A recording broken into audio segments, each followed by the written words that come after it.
Question ये है कि इस वक्त आपके रिसर्च के मुताबिक what is the net worth of Pakistan military industry at this time? देखिए जी, नेट वर्थ असेस करना बड़ा मुश्किल है और क्योंकि डिटेल्स इसकी बिखरी हुई हैं मुख्तलिफ उसमें। और उस ज़माने में जब असेस किया था 20 बिलियन डॉलर्स के करीब था, अब ज़्यादा होगा। बर्थ से ज़्यादा मेरी जो एफर्ट थी ना जी उस किताब में, वो थी कि उस ये जो जानवर है, ये जो एलिफेंट इन द रूम है, इसकी डिस्क्रिप्शन दी जाए कि कहाँ-कहाँ है। तो 3 बेसिक मॉडल्स हैं पाकिस्तान मिलिट्री बिज़नेस के। और इसमें ये भी ज़रूरी है कि ये समझना कि ये 3 जो आपके सेक्टर्स हैं इकोनॉमी के major, agriculture, service industry and industry, तीनों में इनकी मदाखलत है। पहले तो ये ज़रूरी है।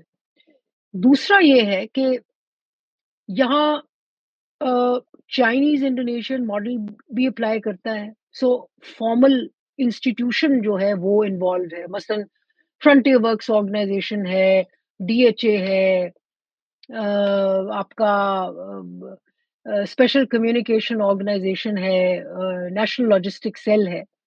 ये फॉर्मली इंस्टीट्यूशन इन्वॉल्व है इसमें। फिर आप ये देखें कि इनके पेट्रोल पंप्स हैं, इनके सिनेमाज़ हैं, शॉपिंग प्लाज़ाज़ हैं, इनकी अम, इस तरह की हर यूनिट जो है, हर ब्रिगेड जो है वो अपनी एक्स्ट्रा कमाने के लिए अपनी ज़मीन को वो इस्तेमाल करता है। तो ये स्टेट रिसोर्सेज़ का इस्तेमाल है। इनकी यूनिवर्सिटीज़ स्टेट लैंड पे खुली हुई हैं, पैसा इनकी जेब में जा रहा है। एक तो ये चाइनीज़ इंडोनेशियन मॉडल है।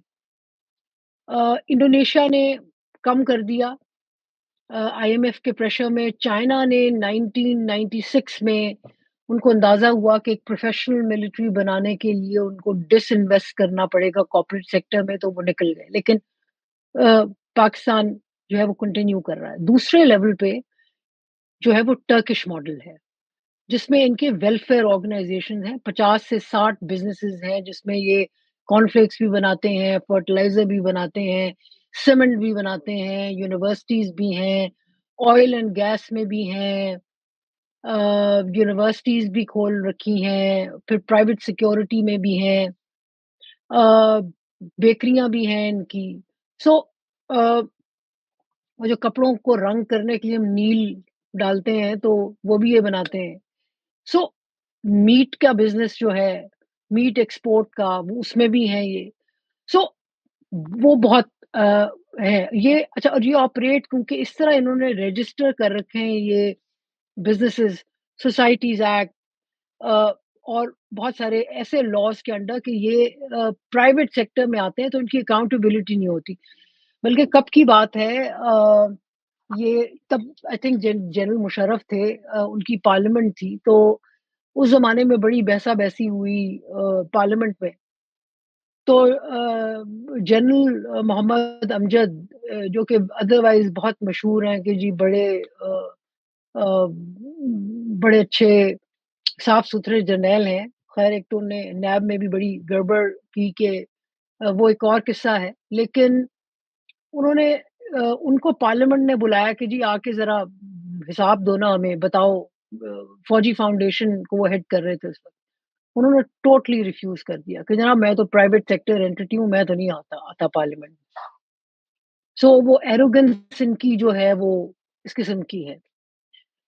फिर ये कहते हैं, ज़ाहिर इनका क्लेम है कि जी टैक्स ये देते हैं बहुत। अच्छा, टैक्स देते हैं लेकिन हर इनका बिज़नेस टैक्स नहीं देता। सो टैक्सेशन में कितना लॉस होता है ये भी देखने की बात है। दूसरा इनके डीएचएज़। अब मज़े की बात ये है कि डीएचए जिस तरह लैंड एक्वायर करता है वो पूरा एक किस्सा है। लेकिन उसमें ये है कि जो फौजियों को जो मिलता है और फौजी जो ज़मीन अपनी ट्रांसफ़र करते हैं, उसका वो कोई टैक्स पे नहीं करते। सिविलियन टैक्स देते हैं, वहाँ जो बेचें, खरीदें। ये दूसरा हो गया। तीसरा एक है जी लेवल, जिसमें है कि इंडिविजुअल جو ہیں فوجی وہ کس طرح بینیفٹ کرتے ہیں۔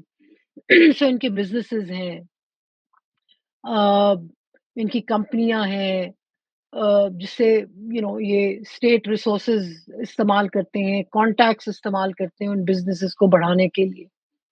پھر زمین ہے، تو ریاست کے پاس 2 چیزیں بہت امپورٹنٹ ریسورسز ہیں جی، ایک تو ہے لینڈ اور ایک ہے واٹر۔ تو مثلاً جا کے میں نے دیکھا کہ بھئی جرنیلوں کی جہاں زمینیں ہیں وہاں نالے کی نہریں کھد جاتی ہیں، وہاں پانی بھی پہنچ جاتا ہے، پھر زمینیں ملتی ہیں، ایگریکلچر لینڈ بھی ملتی ہے، اور وہ جو ہے اربن لینڈ جو ہے وہ بھی ملتی ہے۔ سو یہ ایک تیسرا لیول ہو گیا ان کی بزنس کا۔ یہ ہے سارا لب لباب ان کی ایمپائر کا۔